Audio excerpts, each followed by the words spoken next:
सुरुवातीला महत्त्वाची बातमी, मनोज जरांगे यांच्या आंदोलनासाठी आझाद मैदानावर आता तयारी सुरू झाली आहे। आंदोलनकर्त्यांच्या जेवणासाठी टेम्पोतून साहित्य आझाद मैदानावर आणलं जाते। आंदोलकांना आंदोलनस्थळी जेवण बनवता येणार नाही अशी अट पोलिसांची आहे। मात्र सध्या तरी टेम्पोतून हे जेवण बनवण्यासाठीचं साहित्य आणण्यात आलेलं आहे।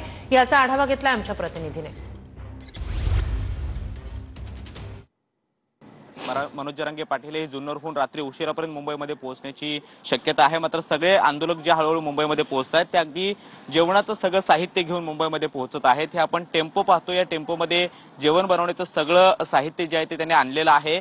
छोटा सिलेंडर आतमध्ये पाहायला मिळतो, त्या सिलेंडरच्या माध्यमातून या टेम्पोमध्येच कसं जेवण बनवता येईल यासाठी अगदी बारीक सारीक सामान सुद्धा त्यांनी आणलेलं आहे, ज्यामध्ये कांदा, लसूण, चटणी त्याचबरोबर इतर भाजीपाल्यांचं साहित्य सुद्धा यामध्ये पाहायला मिळतं आहे। आणि सगळे जे काही मराठा आंदोलक वेगवेगळ्या भागातले शेती करतात त्यांच्या शेतातून पिकलेले हे सगळं साहित्य जे आहे ते सरळ घेऊन ते इथपर्यंत पोहोचलेले आहेत। तांदूळ सुद्धा आपल्याला मोठ्या प्रमाणामध्ये पाहायला मिळत आहेत। आणि उद्या जरी आंदोलनाची परवानगी 1 दिवसाची असली तरी मात्र हे आंदोलन किती दिवस सुरू ठेवायचं आहे आणि कधी संपवायचं आहे याचा सर्वस्वी निर्णय मनोज जरांगे पाटील घेणार आहेत। आणि त्यामुळे ते जोपर्यंत सांगत नाहीत तोपर्यंत आम्ही इथेच थांबणार आहोत आणि त्यासाठी जेवणाचं सगळं साहित्य हे घेऊन आलेलो आहोत असं देखील त्यांच्या माध्यमातून सांगितलं जातं। आपण पाहतो हे तांदूळ आहेत, त्याचबरोबर टोमॅटो, मिरची, कोथिंबीर हे सगळं अगदी बारीक सारीक सामान जे आहे ते हे सगळे मराठा आंदोलक घेऊन आलेले आहेत। आणि आपण त्यांच्याशी बोलणार आहोत की कशा पद्धतीने त्यांनी ही जेवणाची व्यवस्था केलेली आहे।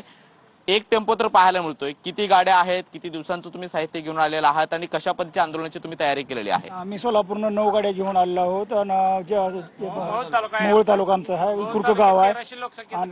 हे जे 9 टेम्पो आणलेले तर 1-2 हिता आहेत, 4 तिकडे आहेत पाठीमागे पडेल्या बाजूला, आणि हे जेवणाचं सगळं साहित्य आणलेलं आहे। किती दिवसांचं साहित्य घेऊन आलं जेवण बनवण्यासाठी? 1 महिन्याचा आणलेला आहे।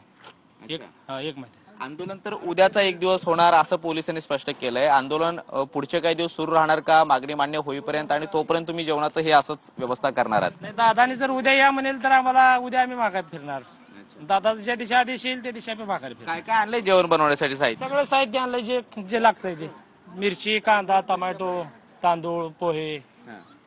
आपण पाहतो हे सगळं साहित्य आहे ते इथे ठेवण्यात आलेलं आहे आणि असे एकच टेम्पो नाहीये।